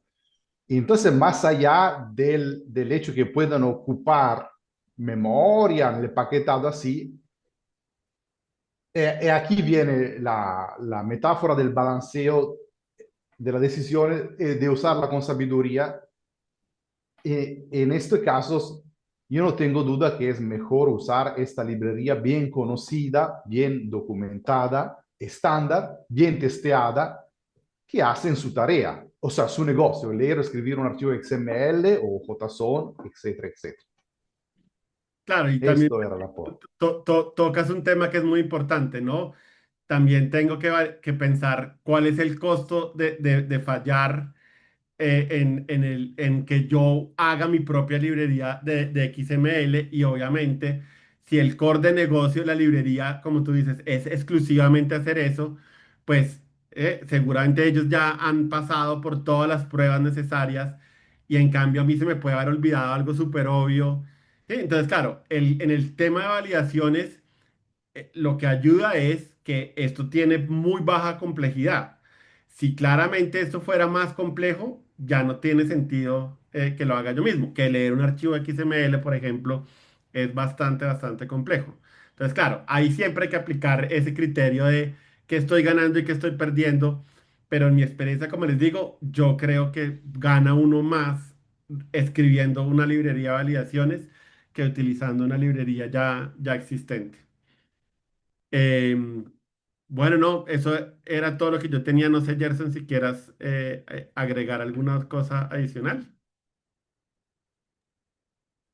No, creo que sí considero que hemos abierto bastante el tema de excepciones, como no solamente aplicarlas o cómo es la sintaxis de cómo manejar excepciones, sino también llevarlo un poco más allá y llevarla a las mejores prácticas, incluso también tuvimos por aquí un debate bastante enriquecedor de distintas posturas de las cuales, o sea, durante nuestra carrera hemos visto cantidades de cosas y es válido, o sea, son enfoques diferentes y siempre buscamos la que mejor se adapte a nuestras necesidades, así como a los requerimientos de negocio, porque también pues nuestro trabajo se ve reflejado en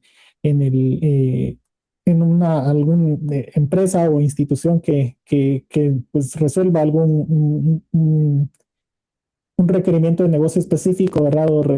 Y es como esa capacidad, adaptable, ¿verdad? La que en la que podemos adoptar esto de manejar las excepciones y hacer un buen software, ¿verdad? Que creo que siempre es un desafío que no acaba, que se mantiene, no es la meta, sino que es el camino, ¿verdad? Sí, de acuerdo. Para hacerlo. Gerson, muchísimas gracias, de verdad. Otra vez disfruté mucho tu compañía y a todos, obviamente, muchas gracias por haber llegado hasta este último sesión. De verdad, como les digo, el esfuerzo de Gerson y mío, créanme que es minúsculo alrededor de lo que ustedes hacen. Entonces, realmente, muchas gracias a ustedes por seguir con ese ánimo y con ese impulso. De verdad que uno llega a estas clases y ver el entusiasmo que ustedes tienen para preguntar y para aprender hace que todo esto valga la pena, rejuvenece unos cuantos años estar acá con ustedes. Entonces, de verdad, muchas gracias. Y nada, nos vemos entonces el sábado y cualquier cosa adicional en Discord. Y de nuevo, Gerson, de verdad, muchas gracias. A Muchas ustedes gracias. muchas gracias por su asistencia y les deseo muchos éxitos en sus proyectos. Hasta luego a todos. Bueno, hasta luego. Hasta luego.